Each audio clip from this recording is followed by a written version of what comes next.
Welcome to the Copper King Mine and Railroad. Today we're going to talk about Dry Fork Canyon and Dry Fork Bridge that was up in that canyon. So stay tuned. Dry Fork. I love this picture. Have you noticed that some pictures just have something special? Now, I can't put my finger on it. Somehow they speak to you. Maybe it's about the positioning or the subject, that certain look, the location. Whatever it is, somehow it moves you. Now, Barry Skinner gave me this picture, and the first time I saw this photo, I was so excited. Wow, this is Dry Fork Bridge. Now, we only have a few pictures of this bridge, nothing like the amount we have for the Markham Bridge and the Carfork Bridge. Now, I just did some videos, one on repairing the Markham Bridge and another on building the Carfork Bridge. You might want to check those out. Well, that's what we're going to talk about today, is this Dry Fork Bridge. Not only about this large viaduct, but also about Dry Fork Canyon and its history before and after the bridge. The Dry Fork Bridge was first of three large viaducts that was part of the Bingham and Garfield Railroad, company-owned main line to the mills.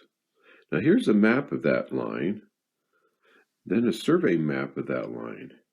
It was built in 1911, still curved, 670 feet long and 180 feet high.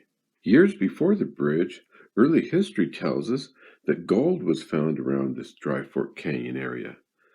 Now this is placer gold, or gold found in a secondary deposit, usually washed down from the original lode.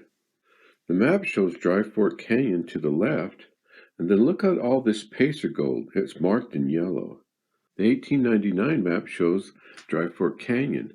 Note, placer ground owned by Watson and Ireland. Another map shows Days Placer, Curtis Placer, Schofield Placer. So there's a lot of panning and hydraulic mining that took place. West Mountain Placer Mining Company dug a 150-foot shaft that was up in Dry Fork. This was to supply water for their hydraulic mining.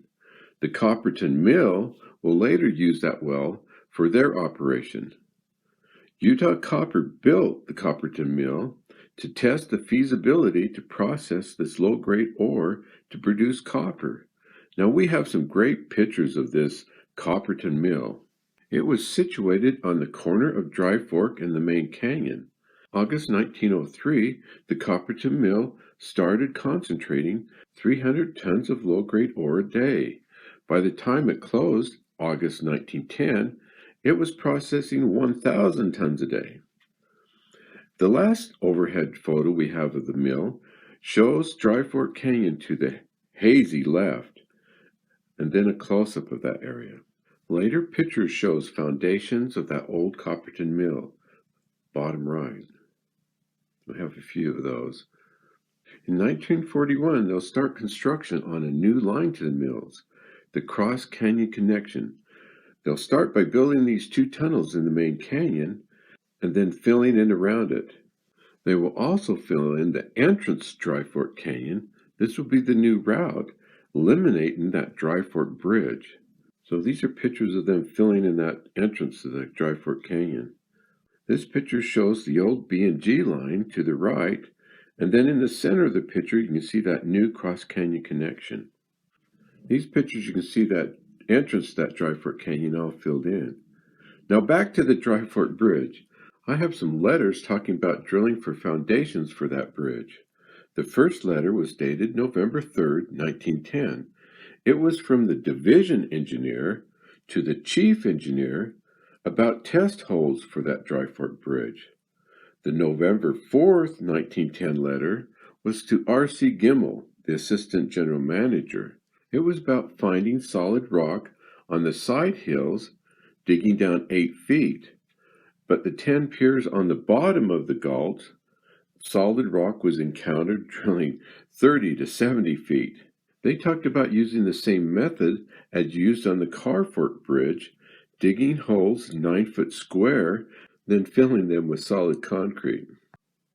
Soon after 1944, the Dry Fork Bridge was removed. A dump line will start to fill in the whole upper end of the canyon. This picture shows a dump line coming this direction. Then a 1962 picture shows you what it looked like. Pretty much all filled in. Other interesting things about Dry Fork Canyon, it was home to the English dairy. This early picture shows that dairy up in that canyon. And then here's a wagon delivering milk. It says Dry Fork Dairy. Also, it was the home of the Dry Fork Cemetery. To the back in the center, you can see Chandler's tomb.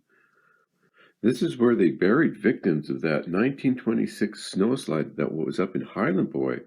So I love this 1926 picture, the cars and what the people are wearing. On the northeast corner, they'll build the new Dry Fork train shop. This 1946 picture, you can see it under construction. The 1948 picture, you can see the finished product. The last picture shows it in 1978, the Dry Fork shop. This 1985 picture shows that it was the city dump, and was for many years.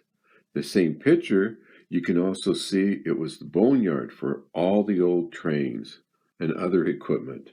Let's spend some time and show you these sad pictures of these old electric motors sitting idle in the Dry Fork boneyard. I love these old electric motors. When I started in 1969, this is what they were using. In the early mornings, you could watch the sparks as the pantograph skipped along the trolley line. Riding inside and the sounds they made, they were pretty quiet until the large compressor kicked on. I was cut back to the track gang in the mid-1970s. Now this is when they were testing diesel power at the mine, and that will soon take over. So that's a little history on Dry Fork Canyon and its Dry Fork Bridge. Now this is all buried under tons and tons of waste material. We're going to end by showing you the few pictures I have of the Dry Fork Bridge.